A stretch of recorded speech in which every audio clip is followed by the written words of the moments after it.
Buongiorno da Sicilia 24, le principali notizie.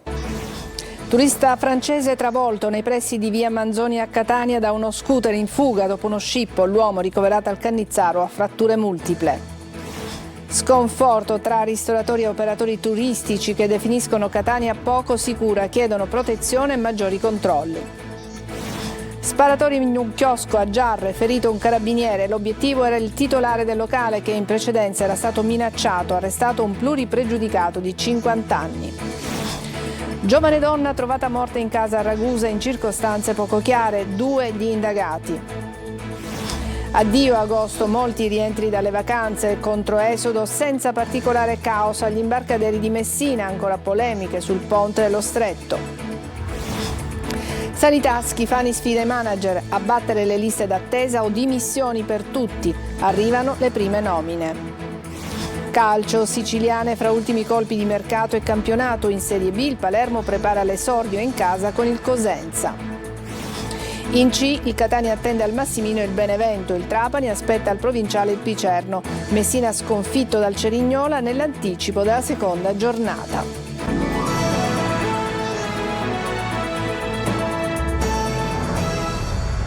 Bentrovati, in apertura vi raccontiamo di un turista francese che adesso si trova ricoverato al Cannizzaro di Catania. È stato investito ieri sera da uno scooter che era in fuga contromano in pieno centro a Catania. Probabilmente lo scooter stava fuggendo perché aveva prima fatto uno scippo. Adesso il turista ha diverse fratture, è ricoverato e ci sono delle indagini per risalire all'investitore. Tonino De Mano. Di Catania ha visto ben poco e purtroppo non ricorderà monumenti e piazze, ma l'ospedale Cannizzaro, dove si trova ricoverato in ortopedia dopo essere stato falciato da uno scooter. Tibia, perone, clavicola e 2 costole fratturate per un turista francese di 48 anni, la cui vacanza è stata bruscamente interrotta ieri intorno alle 23:15 in via Bicocca, a pochi passi dalla questura di Catania. È in questa stradina che l'uomo, in compagnia di un gruppetto di amici, è stato falciato da un ciclomotore che procedeva a velocità sostenuta ed in contromano. Sembra che gli occupanti del mezzo a 2 ruote avessero scippato una passante nei pressi di via Manzoni e fossero a sua volta inseguiti da un altro scooter. Una corsa sfrenata in pieno centro che si è conclusa nel modo peggiore, visto che a rimetterci è stato un turista che ha avuto solo la colpa di trovarsi nel posto sbagliato, nel momento sbagliato.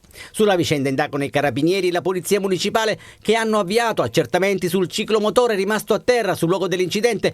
Resta da capire se è oggetto di furto e chi, eventualmente, si trovasse alla guida. Un grave fatto di cronaca che riporta alla mente l'aggressione dello scorso anno quando un turista polacco rimase gravemente ferito durante una rapina nella centralissima piazza Stesicoro. Episodi che purtroppo si ripetono, colpendo al cuore una città che di notte non brilla certo alla voce sicurezza. E dopo quest'ultimo episodio di cronaca avvenuto in pieno centro a Catania, le reazioni sono di sconforto tra i ristoratori e anche dalle guide turistiche che dicono Catania non è sicura, servono più controlli. Ancora Tonino De Mano. La sicurezza è al 50% riguardo Piazza Università. E il resto? Il resto in mano di Dio. Questo ristoratore catanese non le manda a dire e chiede, quasi sconfortato, un maggiore controllo delle forze dell'ordine. È un risveglio amaro, non solo per il malcapitato turista, ma anche per la città che ancora una volta balza agli onori della cronaca per intollerabili episodi. Un danno d'immagine non indifferente e che mette in difficoltà persino le guide turistiche. Terribile quello che è successo e anzi auspichiamo che i responsabili siano assicurati alla giustizia con una pena esemplare. Questo chiediamo, una pena esemplare ma chiediamo soprattutto all'amministrazione che collabori con noi professionisti del turismo nel mettere a nostra disposizione risorse e protezione del territorio. Rincara la dose il presidente di Abetnea, Franz Cannizzo. Un fatto che rende ogni politica turistica soltanto velleitaria, incoerente, incongruente ed è paradossale anche che tutto questo avvenga a pochi passi dalla sede del municipio, dalla questura di Catania. Non solo questo fatto grave, ma ieri sera sono stato in centro ed è paradossale vedere che alcune macchine erano posteggiate all'ingresso dell'area pedonale di via Cruciferi, che il Castello Ursino non era assolutamente illuminato e che una pattuglia dei vigili urbani non era assolutamente presente se non l'auto messa lì accanto al Castello Ursino vuota. Servono maggiori controlli, più uomini droni, telecamere e magari qualche accorgimento, specie nelle ore notturne. Prendono di mira il singolo, noi di solito giriamo con gruppetti e il gruppo fa un po' la forza, cioè non ti si avvicina il malintenzionato quando hai un gruppo intorno, è più raro. Sparatoria a Giarre all'esterno di un chiosco, ferito un carabiniere, arrestato un pluripregiudicato di 50 anni, il raid dovuto a vecchi rancori fra l'aggressore e il titolare del bar. Marco Carli. Un carabiniere ferito e un pregiudicato arrestato. È il bilancio della sparatoria avvenuta in un chiosco di 3 punti, una frazione di Giarre, nel catanese. I fatti: un uomo che si era recato al chiosco insieme al figlio, alla moglie e alla nuora avrebbe aggredito il titolare del bar per vecchi rancori. Il gruppo ha lasciato il luogo poco prima dell'arrivo dei carabinieri chiamati dal titolare dell'attività. Mentre i militari raccoglievano le immagini delle telecamere di videosorveglianza e ascoltavano i testimoni, l'uomo è tornato sul posto alla guida della sua auto e dopo aver rallentato la marcia improvvisamente ha estratto una pistola e ha aperto il fuoco, esplodendo 11 colpi contro i militari e i presenti davanti al chiosco, ferendo in modo non grave alla testa il vicebrigadiere dei carabinieri, che è già stato dimesso dopo le cure del caso dall'ospedale di Giarre. Da quel momento è scattata una caccia all'uomo. Il pluripregiudicato, un 50enne attualmente agli arresti domiciliari e fuggito in auto, è stato individuato grazie anche ai sistemi di videosorveglianza e fermato mentre percorreva la strada a piedi fra Piedimonte e Giarre. Si chiama Giuseppe Marchitto del Popolo, era stato arrestato per detenzione illegale di armi da fuoco, danneggiamento aggravato e violenza privata ad inizio 2023 col fratello Daniele. Sono tuttora in corso da parte degli investigatori le ricerche dell'arma utilizzata dal malvivente. Una giovane donna è stata trovata morta in casa a Raguzza in circostanze poco chiare. Si attendono i risultati dell'autopsia per definire le cause della morte. Intanto sono 2 le persone indagate. Veronica Barbarino.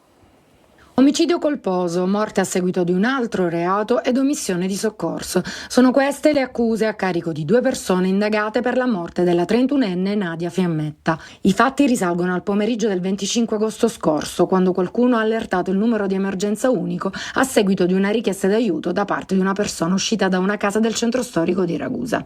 All'interno dell'abitazione, nella camera da letto, la giovane donna era già deceduta all'arrivo dei soccorsi e dei militari dell'Arma, assenti segni di violenza. Nadia era originaria di Vittoria, ma viveva a Ragusa ed era mamma di una bambina. Da quanto si evince dai social, emerge una figura molto fragile. Adesso, ha scritto la madre, hai trovato la serenità che ti è mancata in questi anni. Ti toccherà capire cosa sia successo in casa quel giorno e saranno anche gli esiti dell'autopsia, che verranno consegnati entro 90 giorni, a chiarire le cause della morte, se tempestivi soccorsi potevano salvarla e la eventuale presenza di sostanze estranee alla normale nutrizione.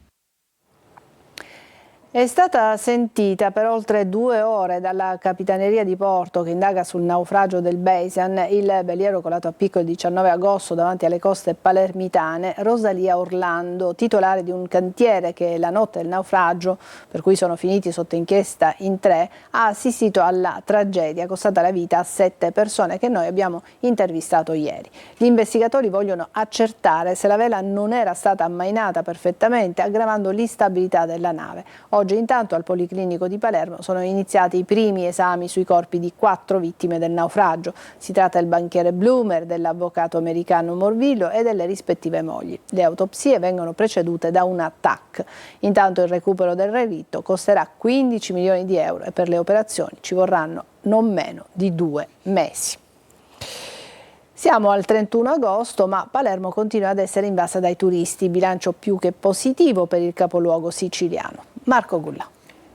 I numeri continuano a premiare Palermo, siamo a fine agosto e nonostante l'estate sia ormai ai titoli di coda, il capoluogo siciliano continua ad essere meta di tantissimi turisti, italiani e stranieri. Ho visto un turista che mi ha fatto piacere in quanto ho visto molti giovani e quindi già questo fa capire che questa città è una delle città più sicure in Italia. Qui siamo davanti alla cattedrale, un fiume di gente attraversa Corso Vittorio Emanuele, foto, selfie e vacanza che prosegue a oltranza. Diciamo è una bellissima città, certamente la Sicilia fa parte del sud, quindi comunque tutta l'Italia è bella, nella parte sia quella del nord, centro-nord e via dicendo. è tutta bella. C'è però un elemento che ingrigisce la bellezza della città. La spazzatura come Napoli, quella veramente il sindaco dovrebbe provvedere, perché con tutti questi turisti che ci sono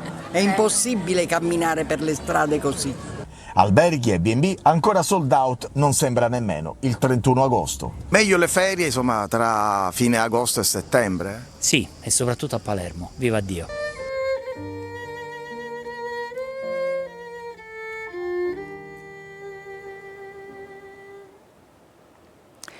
Ma si dice poco soddisfatta Doriana Ribaudo, vicepresidente FIPE, la Federazione Italiana dei Pubblici Esercizi, che parla invece di un'estate sottotono dopo un inverno mediocre che ha spinto tanti titolari in centro storico di pubblici esercizi e non solo a continui confronti. Tante le proposte emerse, oltre il disappunto per la mancanza di decoro, servizi e pulizia. Tra Controesodo e Ponte, fari puntati sullo stretto di Messina. Questa mattina situazione tranquilla agli imbarchi per la Calabria, mentre è polemica sul ponte e sul cosiddetto decreto spezzatino. Francesco Triolo. È l'ultimo weekend considerato ad alta intensità per il traffico da Controesodo, eppure sulle strade siciliane, soprattutto a Messina e ai traghetti per la Calabria, le code sono state molto limitate, almeno nella mattinata. Qualche rallentamento in autostrada, soprattutto in prossimità dei caselli, ma nulla di più. A Messina il traffico da Controesodo viene gestito senza particolari problemi. Sono 8 le navi in linea delle compagnie private che riescono a gestire il flusso delle auto in partenza senza grandi difficoltà e senza attesa. La coda delle auto che devono imbarcarsi non è mai andata oltre il Serpentone e non ha influito sul traffico cittadino, nonostante la presenza dei vigili urbani che presidiano tutto il tragitto dall'uscita dell'autostrada. Come sempre in occasione di esodo e controesodo torna d'attualità il tema del ponte sullo stretto. L'ultima polemica è quella del comitato invece del ponte, che ha presentato un esposto denuncia alla Commissione europea contro quello che è stato definito il decreto spezzatino, cioè la norma che prevede la possibilità di approvare il progetto per la realizzazione del collegamento stabile anche per fasi costruttive. La risposta della Stretto di Messina è arrivata a stretto giro, l'appalto è e resta unitario e tenuto conto della complessità dell'opera, la sua esecuzione non potrà che avvenire gradualmente per fasi con riduzione dei tempi e dei costi, ha affermato l'amministratore delegato della società Pietro Ciucci. Breve pausa, ci vediamo tra poco.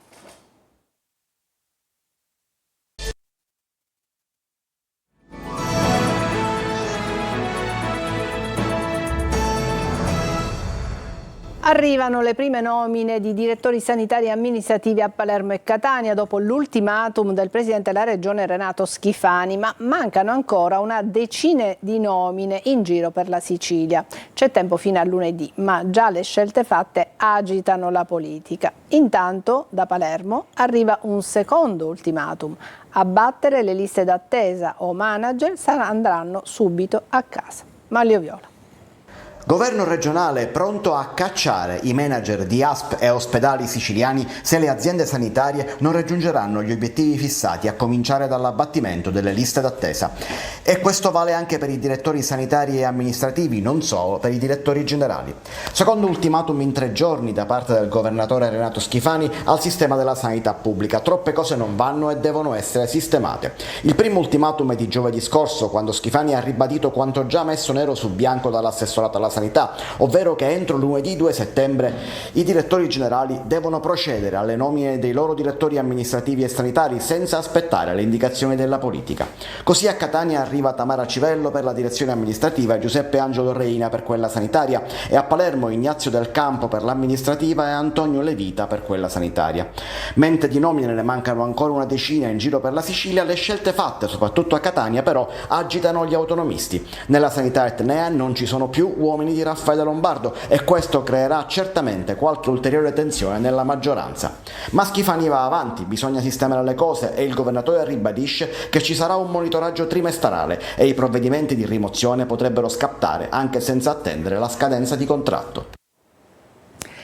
Ha lasciato il centro Cuore Morgagni di Pedara l'arcivescovo di Catania, colpito da infarto lo scorso 11 agosto. Monsignor Luigi Renna per il momento si è trasferito nella residenza Santissimo Salvatore di Via Grande, l'ex villaggio Madonna degli Ulivi, e riprenderà gradualmente la sua attività. Il primo incontro con i sacerdoti il prossimo 13 settembre in seminario. In seguito potrebbe partecipare al convegno ecclesiale diocesano del 18 e 19 settembre al santuario di Monpileri. Adesso ancora una pausa e poi l'ampia pagina dedicata al calcio.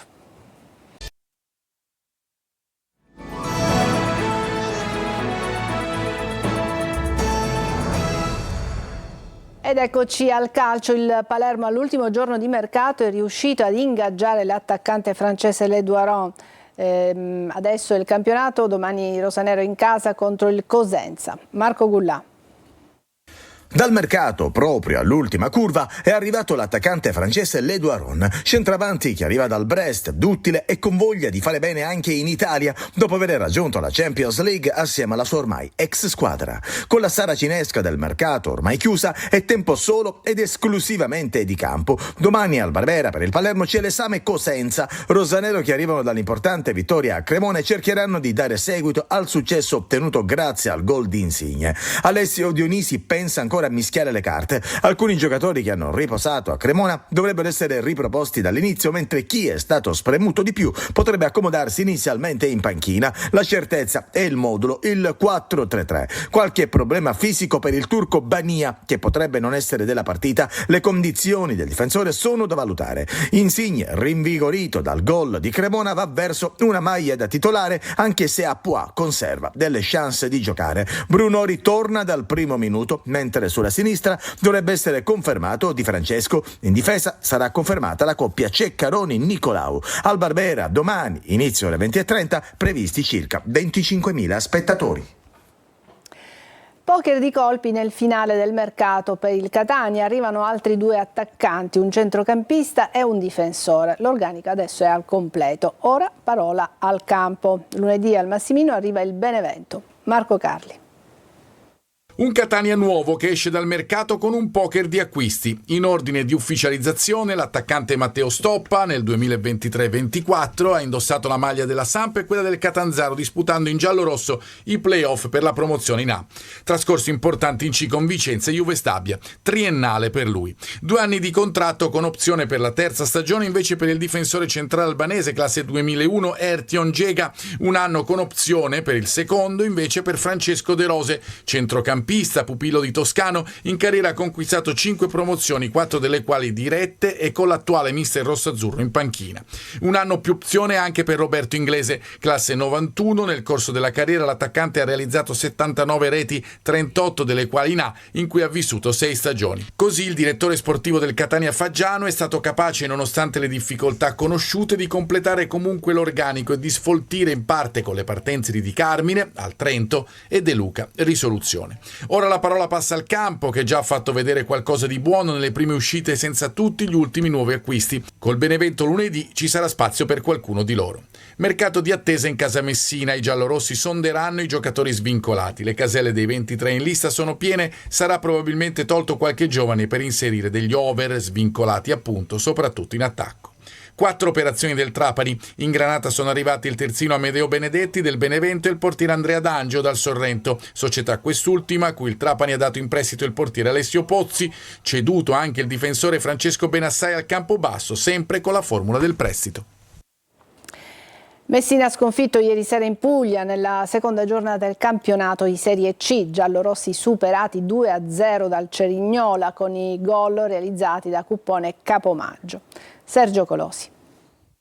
Messina ingenuo, volenteroso ma rimandato dopo la sconfitta in Puglia contro un'audace Cerignola solida e talentuosa. Il 2-0 per i giallo-blu premia la squadra più forte che ha ampiamente meritato la vittoria. In classifica si ritrova a punteggio pieno. Si aspettano le giocate di Cuppone e Salvemini, ma la difesa peloritana regge fino al disastro del minuto 20. Su un pallone vagante quasi innocuo, Rizzo ci mette tanto del suo e Krapicas fa il resto. destro con Cuppone al terzo centro, che intuisce di poterlo mettere alle spalle dell'ex Cerignola. Nella ripresa il duello tra i due si rinnova in area giallorossa, ma questa volta lo vince il portiere. Messina non pervenuto in attacco, Pedicillo prova qualche giocata, Anatriello dopo la gloria all'esordio si marca da solo e Petrungaro al Monterisi è spettatore non pagante. Tocca al subentrato Salvo sfiorare il pareggio, ma la deviazione di Saracco è decisiva. Al minuto 35 Capomaggio, al rientro da titolare, firma il raddoppio con un destro che supera Capricas, il cui esordio va presto dimenticato, così come l'intera prestazione dei suoi compagni. Vigilia di campionato per il Trapani che si prepara all'esordio al provinciale contro il Picerno. Sentiamo il tecnico Granata Torrisi.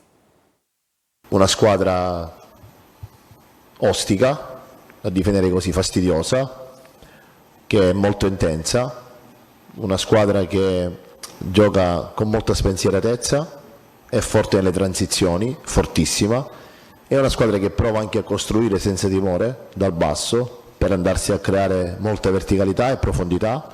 È una squadra che ha idee, è una squadra che ha dimostrato negli ultimi 2 anni il progetto che è ben delineato, con 2 sesti posti in Serie C e playoff, quindi è una squadra che ha dimostrato un ottimo precampionato, ha fatto bene in Coppa, è partita bene con l'Avellino, e quindi sappiamo che è una partita difficile, però noi dal canto nostro siamo a casa nostra, e come è inciso il fattore campo domenica, lunedì per l'avversario, deve oggi incidere per noi, domani deve incidere per noi, perché il provinciale pieno che spinge è un grande valore aggiunto per noi.